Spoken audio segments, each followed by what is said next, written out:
investigative journalist Rebecca Lindstrom, who is joining us from the Secretary of State's office. Rebecca, we understand that we're supposed to be getting an update. We've been hearing from Secretary of State Brad Raffensperger all day. What are you hearing right now?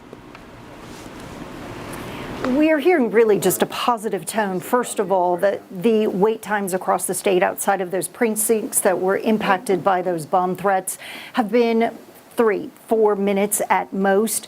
And those places that did experience those bomb threats, well, they are still open. They are still giving those voters an opportunity to cast their ballot. Those counties, again, being Fulton, Gwinnett, and DeKalb. We were told that law enforcement went through each of those polling precincts with a bomb-sniffing dog, checked to make sure that those locations were safe, and then, of course, allowed the voters to come back in and place their ballot.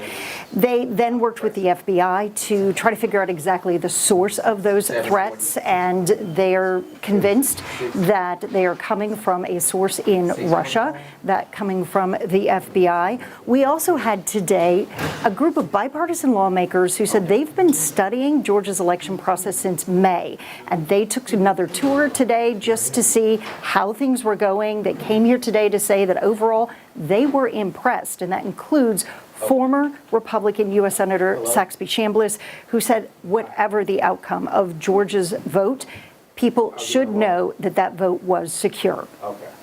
We live in a country that the loser has always been able to stand up and say, you know, I'm really disappointed in the outcome, but from what we've seen today, I don't see there's going to be any loser who can say there has been some fraud or somebody stole this election.